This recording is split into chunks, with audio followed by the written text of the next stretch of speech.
Good evening, everyone.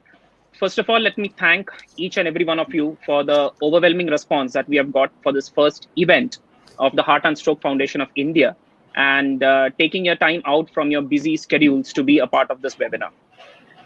So today we have a list of distinguished faculty who are experts in their own field and who would be getting their years of experience and now I would say months of experience in managing COVID patients.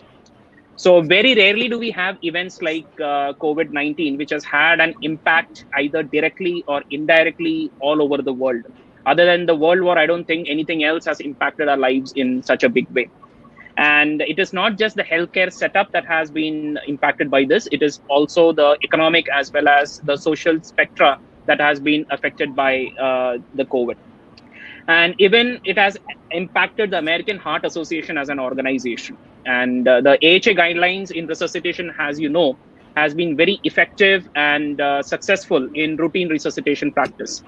But what we have found is, in the times of this COVID, we had found that there was some wanting as far as the guidelines were concerned. And why? Because the rescuer has to balance two things. He has to balance the immediate needs of the patient together with the patient's safety.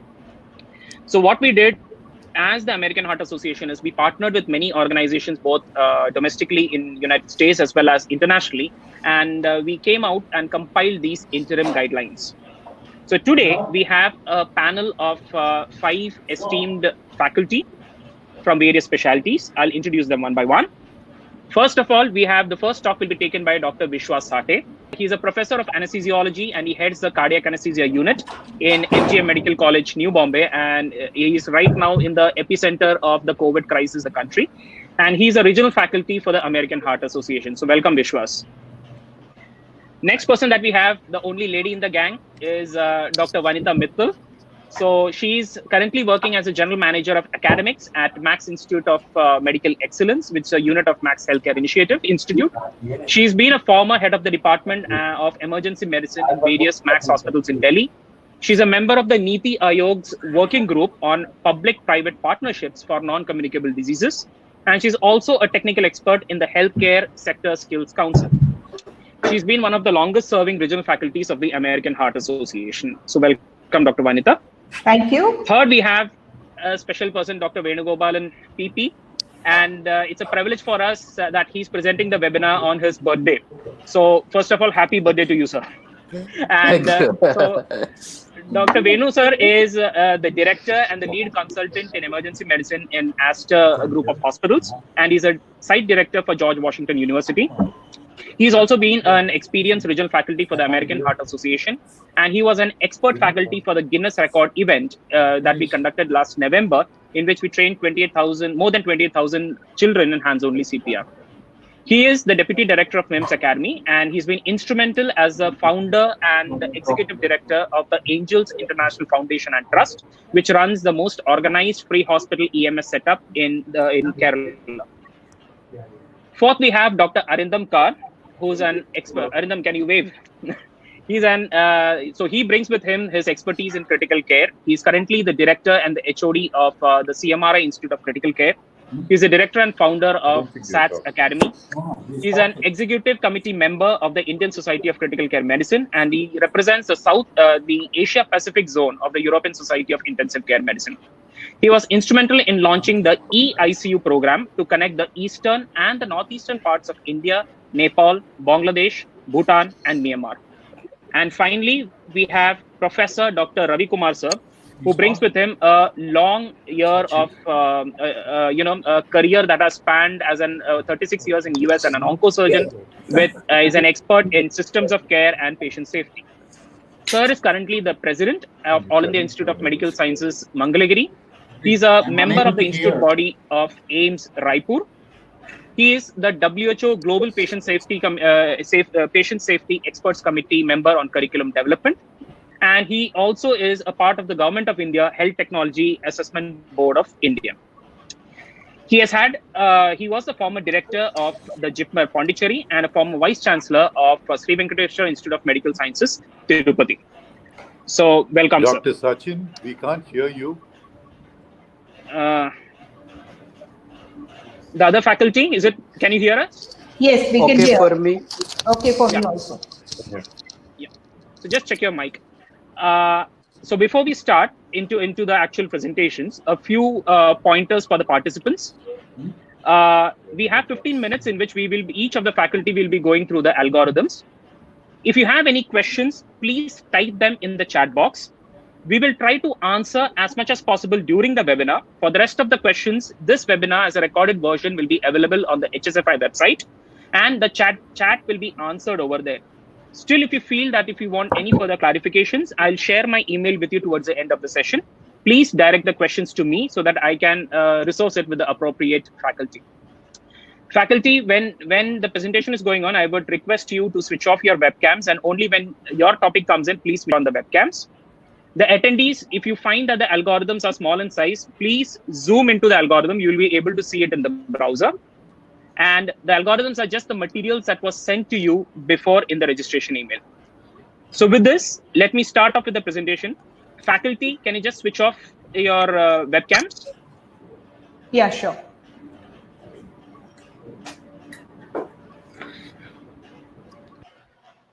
So before we start, there is a small disclaimer for us. The views expressed in this webinar do not necessarily reflect the official policy or position of the American Heart Association, American Stroke Association, and the Heart and Stroke Foundation of India. So a few general concepts before we directly go into the presentation would be, there are three main things that has to be done in any patient in whom you are thinking about resuscitation. Properly donning the PPEs, the personal protective equipment, before entering the scene. Again, this is a point that is going to be reiterated again and again during the presentation. Second is, limit the number of personnel who are entering the resuscitation room. Whenever a resuscitation happens, we have people who actually are required or not required. Everybody is in the room running around. So instead of that, we have to limit the number of personnel inside the resuscitation room. Second is, most of the times why cardiac arrest occurs is because of issues with oxygenation and ventilation. So we need to prioritize the oxygenation and ventilation and have these three strategies to minimize aerosolization. We have to use a HEPA filter for all types of ventilation, intubate early with a cuff tube, and connect to a mechanical ventilator if it is available. If intubation is being delayed, try to ventilate the patient using a supraglottic device. And during the discussion, we'll have a lot of discussion on this. And finally, we have to consider the appropriateness of the resuscitation. Should we resuscitate or should we not resuscitate? And during the discussion, we'll have a lot of discussion on real life incidents that happen with a few of these people over here in the panel. And we have to address the goals of care in anticipation of the potential need for increase in levels of care. So with this, I will hand over the presentation to Dr. Vishwas. Vishwas, can you come online? Yeah, I'm here. Yeah, over to you, Vishwas. Yeah, hi. So good evening, everyone. I hope all of you are safe in these trying times, and I wish all of you a very safe COVID season, as we may all call it now, and just hope that it passes soon.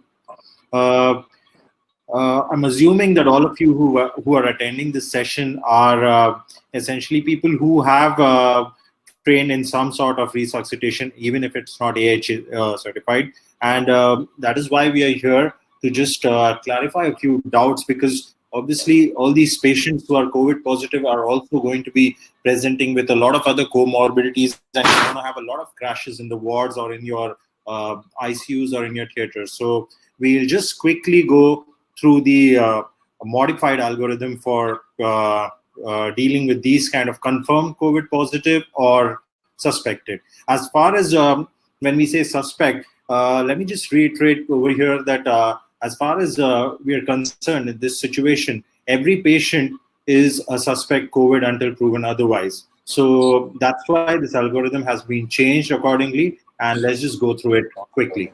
So the first point, if you see the changes that are very obvious, is that obviously after verifying your scene safety, the algorithm now adds a don PPE. Everyone has to wear a PPE, and even if it's a code blue, ideally what we would recommend is that the code blue team should have a PPE in their kit, or they should be wearing it if they are stationed for say a duty period of say a couple of hours maybe, because I know it's very difficult to keep wearing those PPs. We have a lot of experiences here at our hospital where we are having trouble, wearing those PPs for a long time. So please make sure that you don the PPE before attempting any kind of resuscitation. Also, the other important point that is there is that you need to limit a number of people who take part in that CPR, because these procedures are going to be risky procedures. There's going to be a lot of aerosol generation while attempting CPR. So the number of people that you restrict, the better and safer it is for everyone around. Going to the next box, obviously, I mean, you have to check the responsiveness of the patient. You check whether the victim is unresponsive. As soon as you identify that the victim is unresponsive, you call for help, activate your emergency response system. If you are alone, use a mobile phone and ask for an AED and the emergency equipment. If you have somebody there with you, ask that person to go and get these things or get a call for help. The next thing that you would do is look for the breathing. If you see the patient has a normal breathing, has pulse, obviously you just stay there and monitor until the emergency responders arrive. However, if you see that the patient has no normal breathing but has a pulse, then you will provide rescue breathing using a bag mask device. Now here, you have to look very closely that when you're using the bag mask device, you have to use a filter and ensure a tight seal. The rest of the algorithm is the same, like the number of breaths that you give a breath every 5 to 6 seconds, which essentially translates to around 10 to 12 breaths per minute. So all those things you obviously follow the same, but why we are reiterating here the fact is that when you're using a bag mask, again, there's going to be some amount of leak. So you try to restrict that leak by trying to maintain a tight seal. When you look for these things, when you're looking for breathing and when you're checking, obviously you're also checking for the pulse simultaneously, which we all obviously do. And if you encounter a patient who is not breathing and has no pulse, or breathing but gasping with no pulse, immediately you switch on your CPR mode. That is where the real deal starts. Okay, so in the CPR, if you want, you can zoom the screen, everyone, so that if you feel that the screen is not enough to be legible. If once you start the CPR, you start in the same way, begin with 30 compressions and 2 breaths. The only difference here is that now you're using the bag and mask with a filter, like a HEPA filter. You attach it to the bag mask and maintain a tight seal. Like I said earlier, this is an aerosol generating procedure. The more tighter seal you manage to secure, you are safe. Also, the other option is to continue with your compressions with a passive oxygenation technique, which essentially translates into using a face mask. Just put a face mask on the patient and then later on use an AED as soon as it is available. Now, when the AED arrives, you connect it. The person who has got the AED connects it. The AED, obviously, like we all know, it's an automated device. It will check for the rhythm and it will let you know whether the rhythm is shockable or not shockable. So considering a scenario where the rhythm is shockable, you give the shock, deliver the shock, and resume CPR. All these are the same. There's not much of change in these steps. However, again, I need to reiterate that here, when you're giving CPR, you're trying to save a life, but at the same time, the onus is also to save yourself and the buddy or your colleagues who are assisting you in this CPR. So I guess I think that covers most of the part that we would like to, we at the Heart Stroke Foundation and AHA, we would like to ensure that everyone is on board with these newer points that have to be taken care in these times of crisis. So I hope I've been able to kind of ensure that all of you have got all these points, and we'll be ready to take questions towards the end of this program. Over to you, Sachin. Yeah, thank you, Vishwas. Next, I would like to invite Dr. Vanitha. Vishwas, can you switch off your video? Yeah. Dr. Vanitha, over to you. Yeah, thank you, Sachin. Good evening, everyone, and thank you so much for inviting me here. It's an opportunity to discuss the algorithms and the new changes in the AHA guidelines. regarding COVID. Trying times, difficult times. CPR is a difficult thing to do in COVID patients, we all know. Thank you, Dr. Vishwas, for pointing out the major things. Again, you can pinch out on your screens for the algorithm in case you are not able to see it clearly. So in pediatric BLS, we talk about a single rescuer CPR and two rescuer CPR specifically. As all of you know, you all have been trained in BLS. So this is here the differences. I'll just take both the algorithms quickly and try to emphasize on the key points, the key changes that have been made. As discussed, it is very, very important that the PPE has to be done. Now, safety of the healthcare worker is paramount and no compromise should be made even to save life. There have been reports and we have heard of incidences recently, very recently, a nurse in US, she expired because she tried to resuscitate a code blue patient without PPE. So please remember, you are very, very important as a healthcare worker, and so do not try to resuscitate. That will definitely decrease your response time, but don PPE and limit the personnel who are there in the resuscitation time. Traditionally, the code blues which are announced for pediatric or code pinks in certain areas, or code blue pediatric, whatever you call it in your organization, it is very important to understand. Normally, we have a lot of people who are the administrative people who come in as a team of the code blue and start assisting us, but do not allow these personnel to enter the clinical area. Your guidelines and your protocols should be such. Only those who will actually perform the clinical thing, doctors and nurses, should come in near the patient, so that will decrease the number of people around and less risk of spread of infection. Now, and before that, also the important part is whether the resuscitation is required or not required. We'll further discuss this at a later part in the presentation.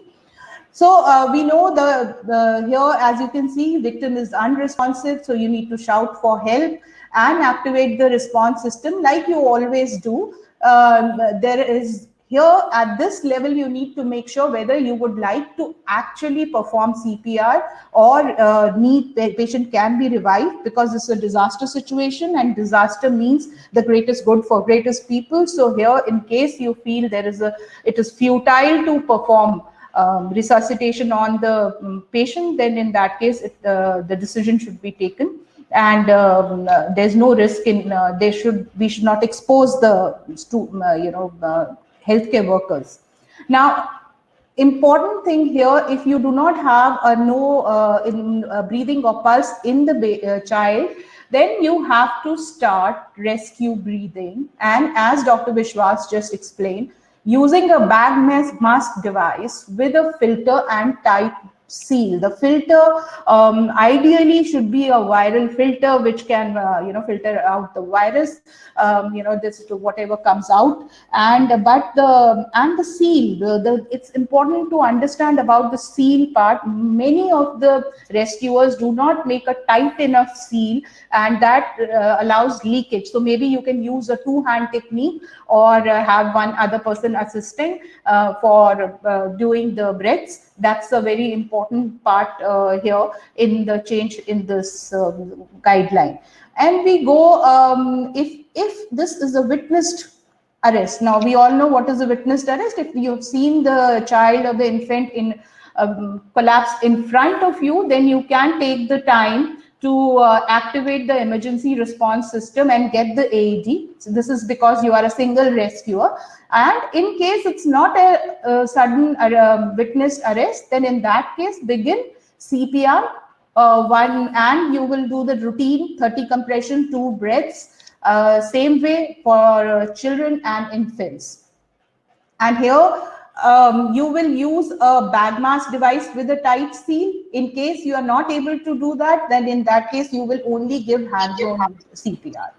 Okay, and if after 2 minutes, you will move on, and in case your patient is still in the same condition, you will ask go and get your code blue activated or get your okay, we have some sound coming in, so please faculty, please switch off your audio. Okay, and then we follow on to the next part, which is AED, as explained by Dr. Vishwas. AED is not more of an aerosol generating procedure. It is the CPR and giving breaths, which is more of giving breaths, which is more of aerosol generating. So be very careful about this part. Moving on to the second rescuer, with 2 or more rescuers. Here, this is a situation which we mostly encounter in our hospitals. And here, when the changes remain the same here, except that if you have a patient, if you are 2 people, 1 person can go and get the code blue activated or get help, and while the other person can start. So here, as we can see here, the guideline, this is the same: shout for help, and first rescuer remains with victim while the second goes this. So this is the same futility of resuscitation, then do not go for resuscitation. But yes, if the patient needs, if you feel a pulse definite pulse within 10 seconds, in that case, you will definitely attempt. Same way, provide filter, viral filter and mask with tight seals. This is very, very important. The breathing rate, no changes in the recommendation, 1 breath every 3 to 5 seconds here. And the CPR, the first rescuer should begin CPR with 30:2. And please use bag mask, no mouth to mask or mouth to mouth ventilations are advisable here. AED guidelines will remain same for 1 rescuer or 2 rescuer. So I think that is the basic changes. Not much change, but yes, mainly it is focused on preventing the spread of the infection to the healthcare workers. So please be very safe and happy resuscitating. Thank you. That's all from me, Sachin. If you can please. Yeah. Thank you so much, Dr. Vanitha. Dr. Arindam?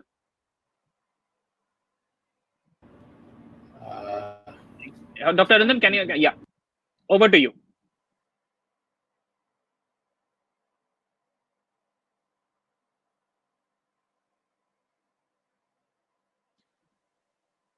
Dr. Arindam, we can't hear you. You have to put your mic on. Yeah. Am I audible now? Yes, you are. Yes, you are. Yeah. Okay. Yeah, I would stick to the time, Sachin. So we'll be very quick. Not much of change. We all know that we have to be very careful about preventing ourselves. Scene safety scenario had always been taught in ACLS. So here the scene safety is that you have to put on your PPEs, right? And you have to restrict the number of people. So you are on your own most of the times. You are not going to get large number of people to get into the scene. And then obviously CPR starting, CPR, you have to start CPR. The first point you need to understand is that you cannot produce a lot of amount of aerosol. So anything in the bag mask and all others, so those has to be restricted. So either you can give oxygen, apneic flow oxygen is also good, or you have to get a very definitive airway with a filter into it, right? So I will come to that point later. And obviously, you have to attach before you in CPR that your monitors and defibrillator, and prepare to intubate. That's a new thing that you have to, that has been included into the ACLS due to the COVID scenario, that you get a definitive airway on the quicker. So, and obviously the other things are more or less same.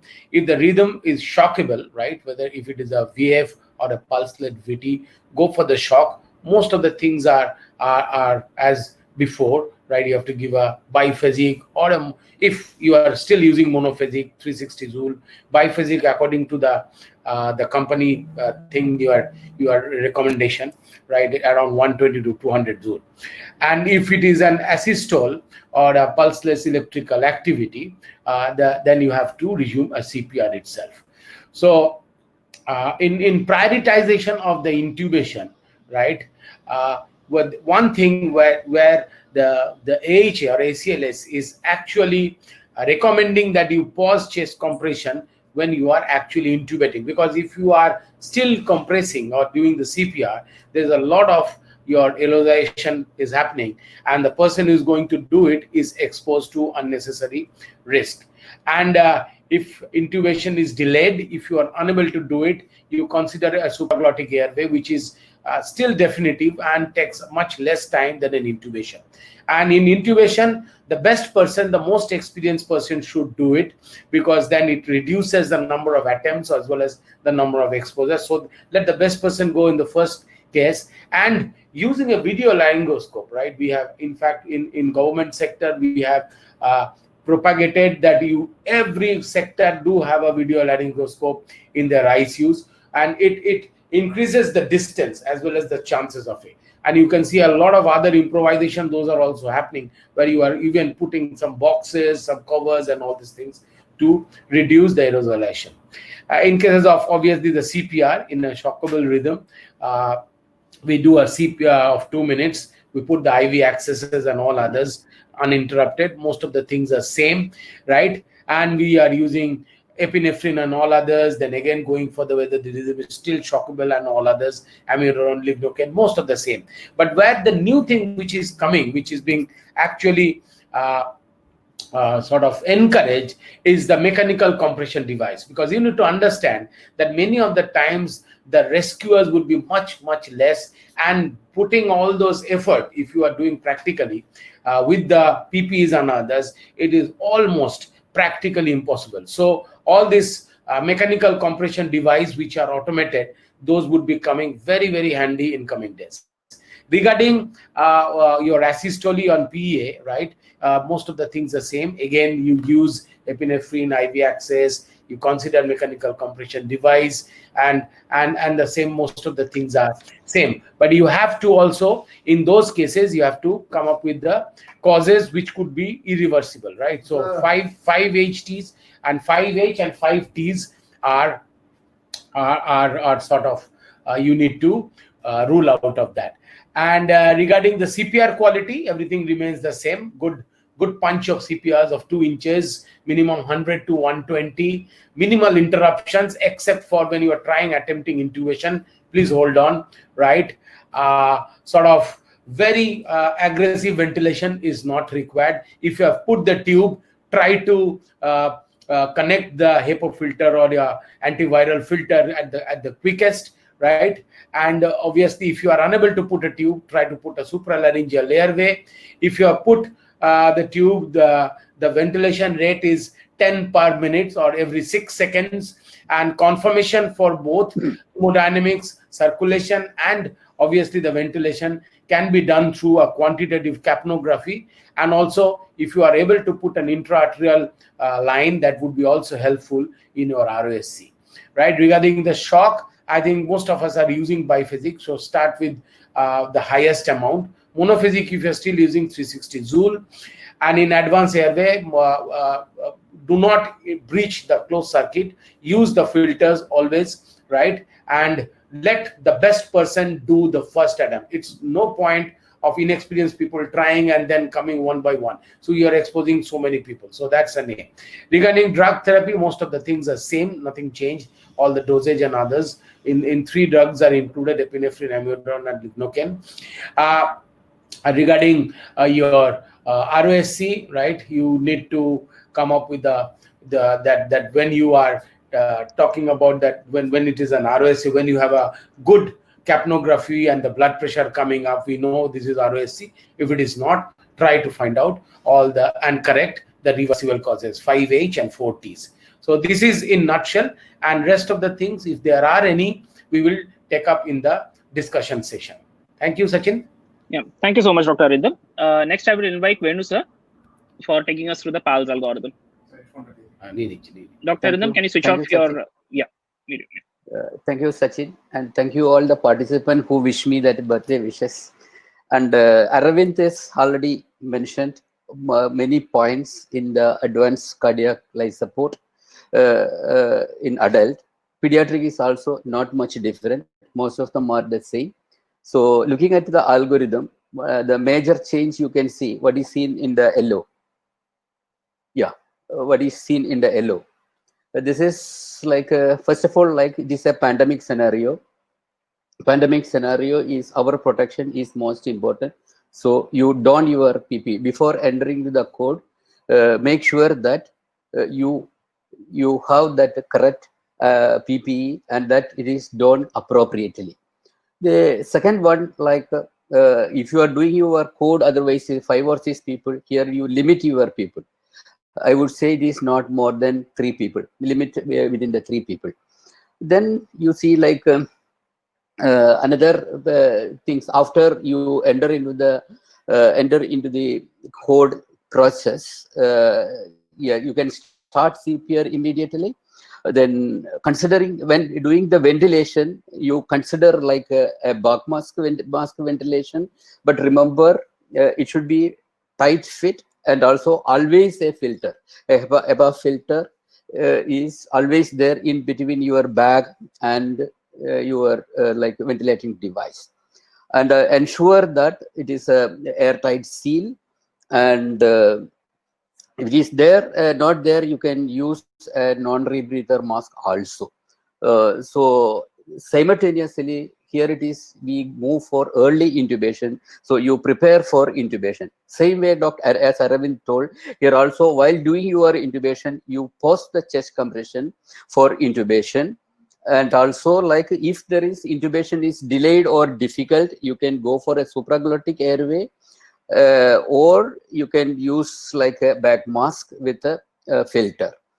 And once intubated, if possible, if it is available, connect to a ventilator with a filter. And also considering here, like considering the ventilation is, as far as the ventilation is concerned, remember like you should avoid or minimize that circuit disconnection. So you always go for a closed circuit and minimize that disconnection. And also always like the person who to intubate should be like the most experienced person, and never go for a trial and error. And consider, as rightly mentioned for my previous picture, video laryngoscopy is there. It is well and good. And here, even if it is a pediatric, you go for a cuffed endotracheal tube. This all effort this year we are taking to prevent aerosolization. Once intubated, the conformation of the two positions being done with a capnograph, and avoid that auscultation and other formite disseminating procedures.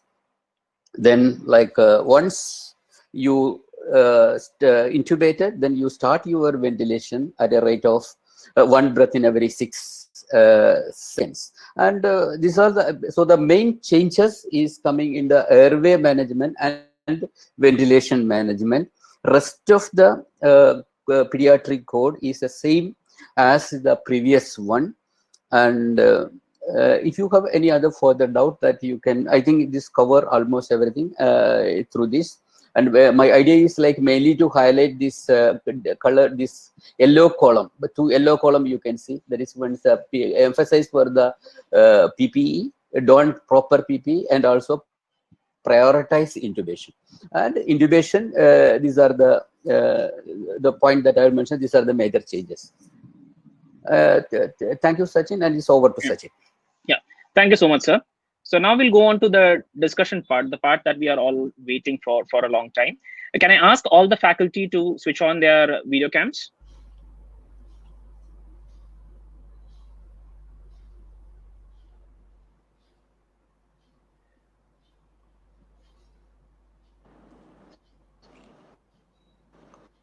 Okay. So my first question will start off. We are being bombarded with questions right now in the chat box. So we'll try to answer as much as possible. Ravi Kumar sir, the first question I think should be to you. With your expertise being a part of the systems of care and patient safety, what are your recommendations as to the modifications that being an administrator or somebody who's running a hospital or a critical setup or an emergency medicine department? What are the modifications in the Code Blue team that you have to do during the times of COVID? Over to you, sir. So, first of all, thanks for allowing me to participate. and I had the initial glitch, I'm sorry. The issue that as an administrator, as a policymaker, as well as a system person, I'll have to walk the line between not compromising the care of any of the patients, not being afraid of the contagion. At the same time, protect the valuable workforce, the frontline people. That is the thing that we have to the trade-off. So in order to do that, so how to protect the valuable frontline workforce, and you bring in technology. The easiest technology we already spoke about is the PPE. And I'll recommend that you go through the Ministry of Health website to look at the 4 levels: low risk, no risk, low risk, moderate risk, and high risk procedures. Accordingly, you use the PPE. So this is important. You can't say that let us be safe and use the PPE for everyone. We all know that there's not enough resources in the world. Any country cannot afford that. So we have to be judicious. And first of all, as an administrator and a system person, I need to make sure all the rank and file workforce, all the way to the senior level management, understand this. So they can't say that, why don't you give it for everyone, N95 everyone? We all know this. But in practice, what happens in the system, people have this internal conflict. I want to be protected most. Don't give me the 3-layer mask. I want an N95 mask. I want the popper, positive airway pressure respirator. So give me that. So that has to be understood. That important thing, first thing is a communication.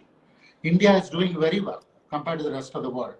From Prime Minister G onwards, all the way to the chief ministers and to the health ministry, that is done effectively. As a system person, my role is to take it to the front line and make sure the system functions seamlessly. That is the first challenge. The second challenge is, as I mentioned to you, how to balance this between not compromising the care of everyone. Because I'm a patient safety person, we would like not to detract from any of the 6 domains of safety. That is safe, effective, efficient, equitable, patient-centered, and timely.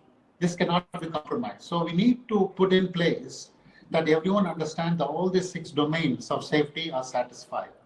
Third thing is that we need to make sure that frugal technologies need to be adopted. The gauntlet thrown by nature, COVID, has given us an incentive and an impetus to bring telemedicine to the front. It is called remote presence. We've been talking about it for 25 years, but people are not being focused on this. This is forcing us. So as a system administrator, my role would be how effectively deploy all this, not to buy the most expensive one, like we are doing today, the social interactions, and how the remote presence make it possible. And we have to take it for granted. Our system of care at the outpatient level, at the inpatient level, and the inter-provider level will change. And what we are doing today for COVID is going to be embedded in the system. And that's what is the reality for the next few years. So as a system administrator, I'd say, let us take advantage. So I told in my system that we need to put in place how we redo the outpatient delivery. Not like everyone coming in at 7 a.m. trying to get this. How do you schedule the patients while you're sitting in your outpatient department? You'll be seeing the patient near their home or some other place in a given time. So we are already starting that process, how you redesign the outpatient delivery. Inpatient care is going to dramatically change. About 15 years ago, in 2005, I used to do robotic rounding. There's a company called Computer Motion. In USA, they put a rounding robot. At that time, it was very expensive. I used that rounding robot because I used to travel a lot. I remember I went to Ecuador. I had a patient in the ICU. And in Ecuador to New York, I need to manage the patient who was getting an abdominal compartment syndrome. The chief resident in the ICU asked me, sir, the patient getting abdominal compartment syndrome.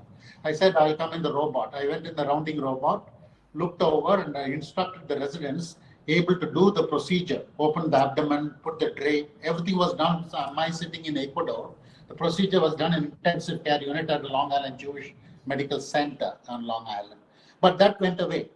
And because the Computer Motion went bankrupt, they could not sell it. And so now, you see today in New England Journal, there's lots of models of how they do virtual rounds, virtual multidisciplinary rounding, virtual communication.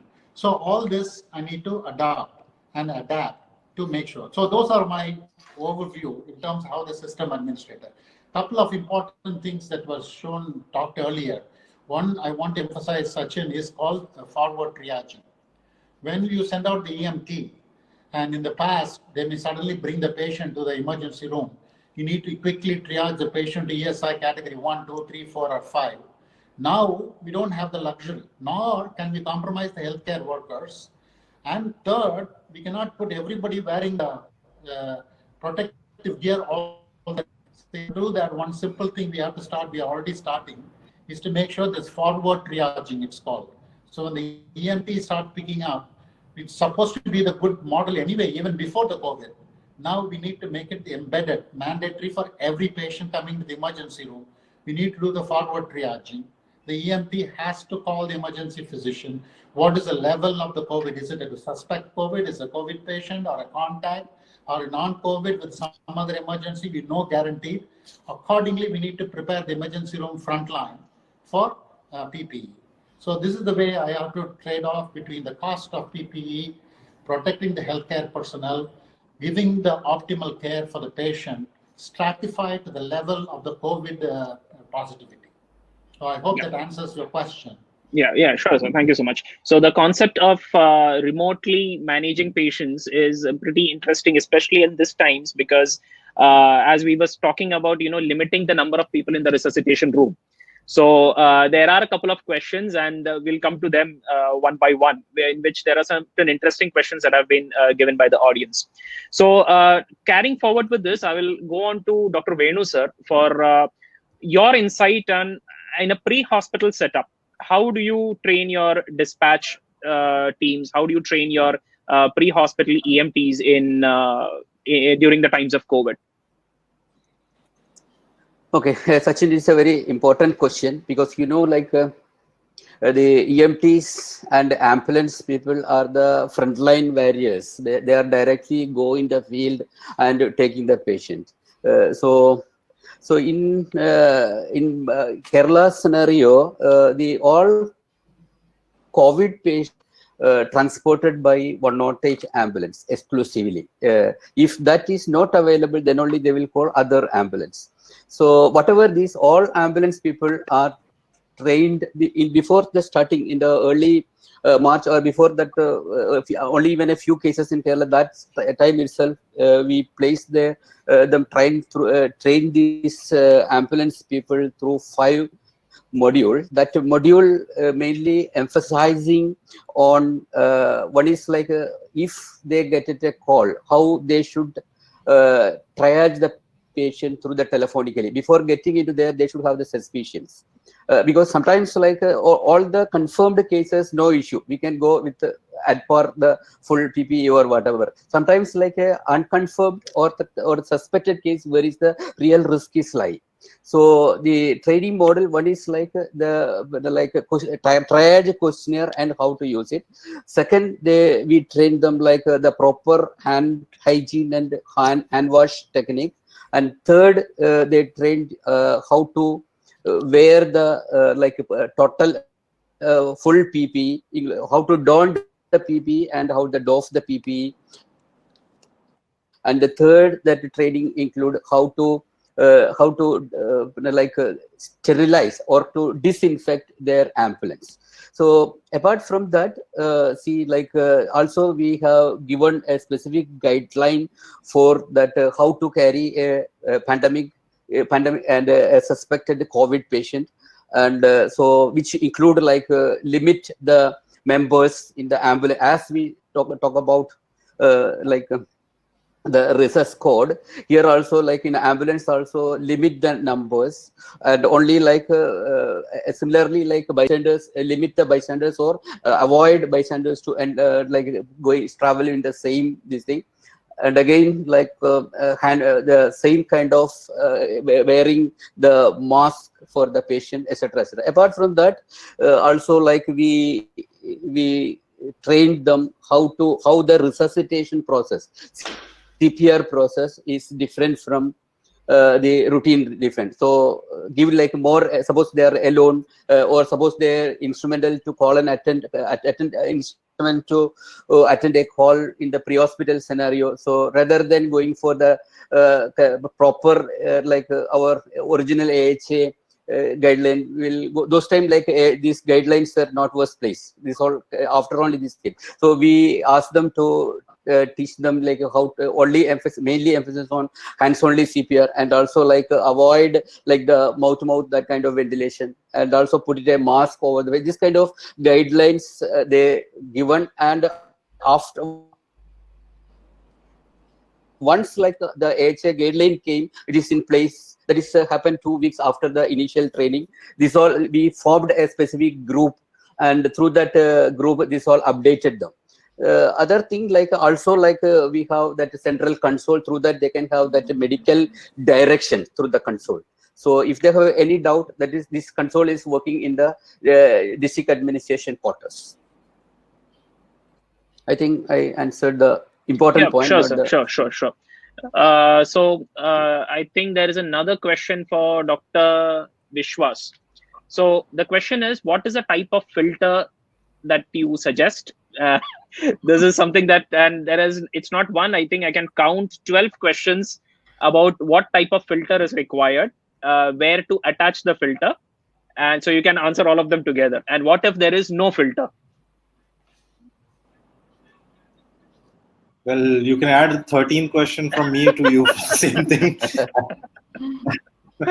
Honestly,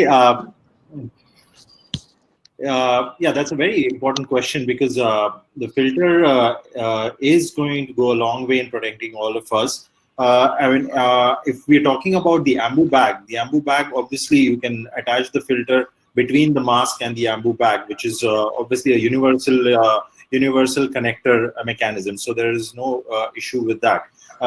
As far as I'm assuming that that's what your question is. Yeah. But if you're thinking about maybe in ACLS mode, when you're talking about once you've tubed a patient and you're planning to connect that patient to a ventilator, what the guidelines recommend right now is in the expiratory port of that tubing. So that's what I'm assuming what your question was. Yeah.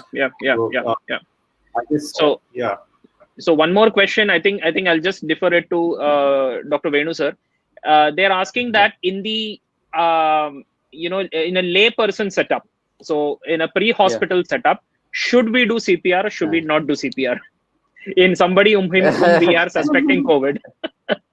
There is no question of there is no question of like not doing CPR. Definitely like so you can do the CPR.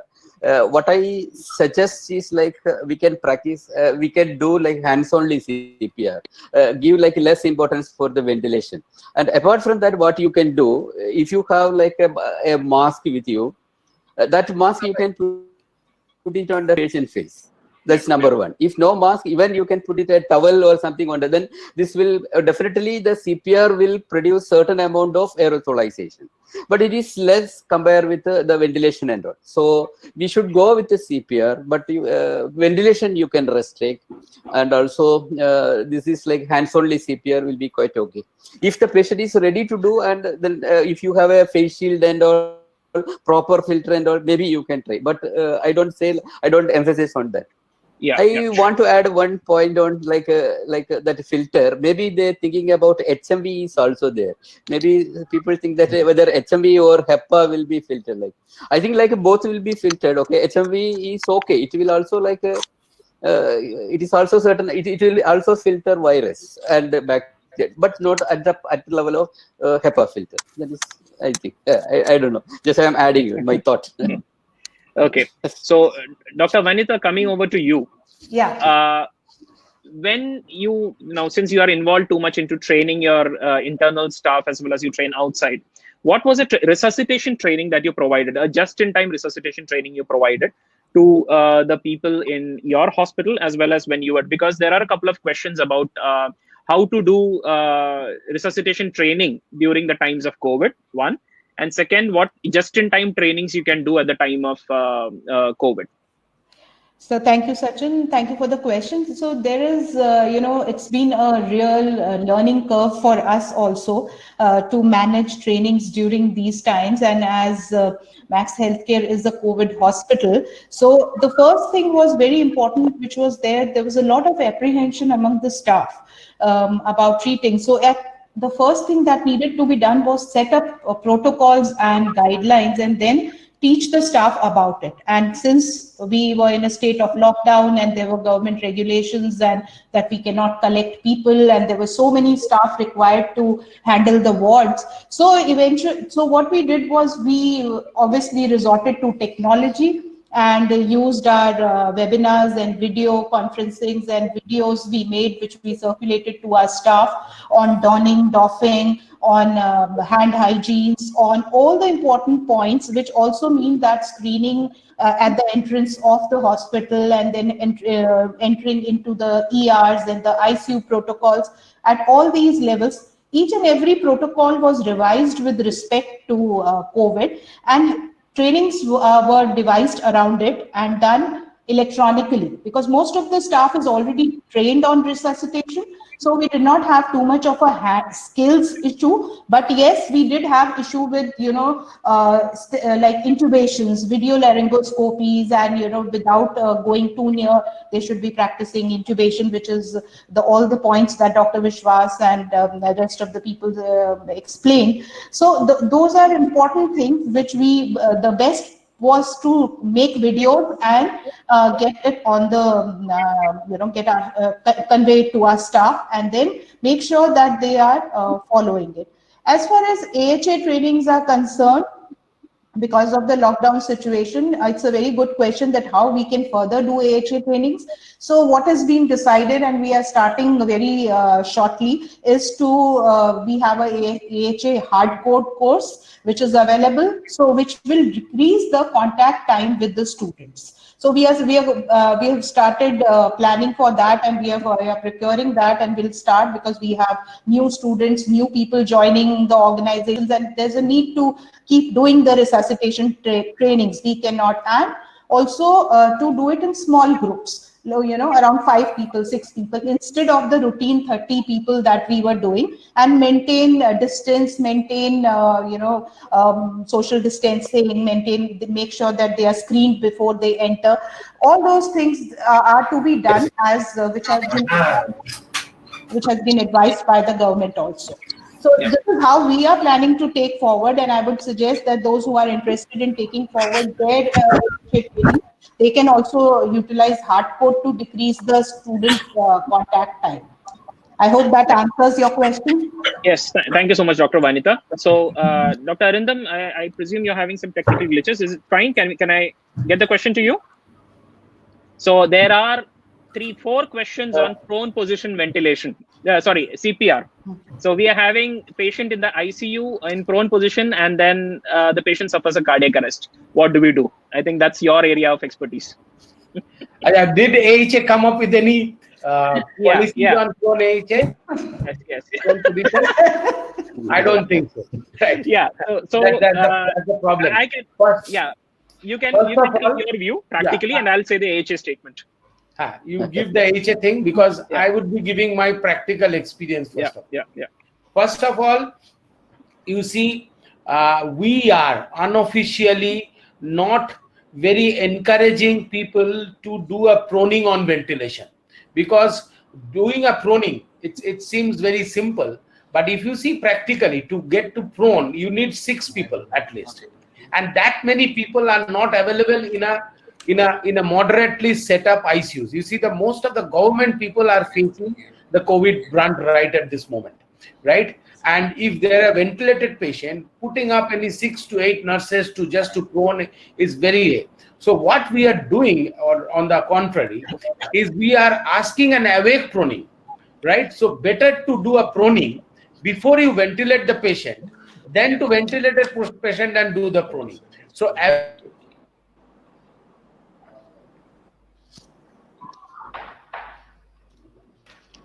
Dr. Arindam?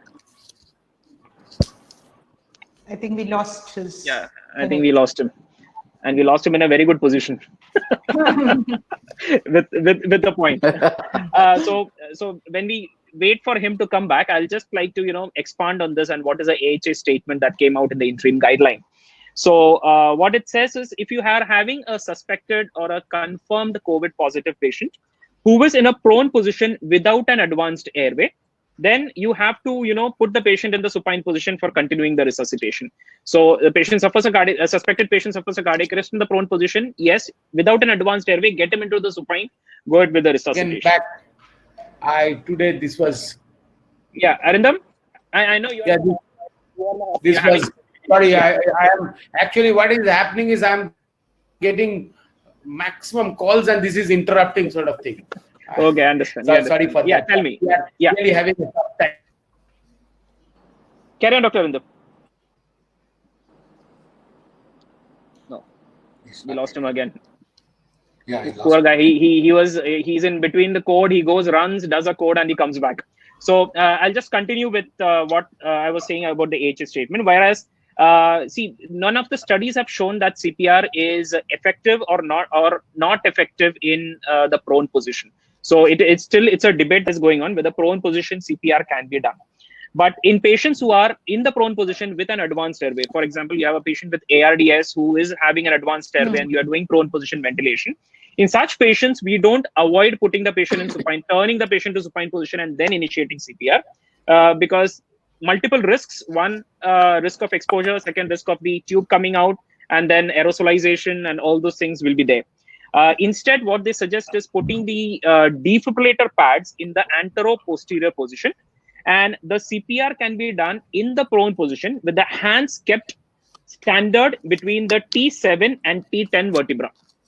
So between T7 and T10 vertebra should be the hand position in the center, and the defib pads are attached in the antero-posterior regions. So I think that answers the question. It's not proven that it is as good as the traditional CPR that we do, but instead of turning the patient supine and then doing CPR if it's intubated, I think it makes more sense to do the CPR before whatever it's worth in the prone position itself. I think that takes care. That's the AHA official position on this. This has been published in the circulation guideline. So there has been a flurry of questions on PPEs. So what I'll do is at the end of the session, we will be sending out to all the people who have pre-registered. We'll be sending out two articles that has been shared by Dr. Ravi Kumar sir on what is the government statement about level of PPE, where it can be used, pre-hospital setup, how to what is the level of PPE that you use, what is the level of mask that you need to use within a hospital, the administrative sections, what is the level of barrier devices that you need. A very interesting article. I'll share it with this entire group. It's by the government of India, and we have gone beyond time. I think I'll conclude with one last question. Each of us will have our views on this. Should we or should we not do CPR, resuscitation, in a patient in whom you're suspecting COVID within the hospital? I think that's it's a question that has been plaguing all of us as healthcare providers. Like when we have a patient with COVID, we talk about restricting the the providers within the room while resuscitation. Everybody will volunteer to be outside the room. So I think I'll have a view from all of the faculty members. So what do you think? When do you resuscitate? Or do we need to take a call on this? Because I'll leave it open to discussion. I think we'll start with Dr. Ravi Kumar sir, because you are the first person who started off. Yeah, I think a philosophic as well as an ethical answer is yes, we should. I do not think we can say that we will not resuscitate this patient.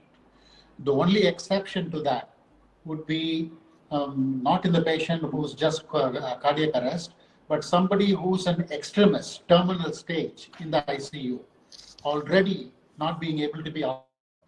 Already we have tried everything.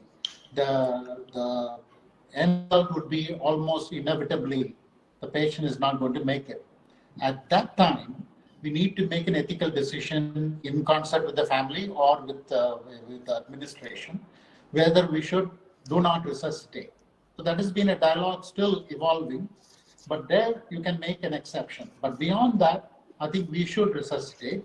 In terms of how do you protect, I mentioned to you already, as a healthcare provider, as a nation, as a global system, we should protect our frontline people. We should give the adequate PPE.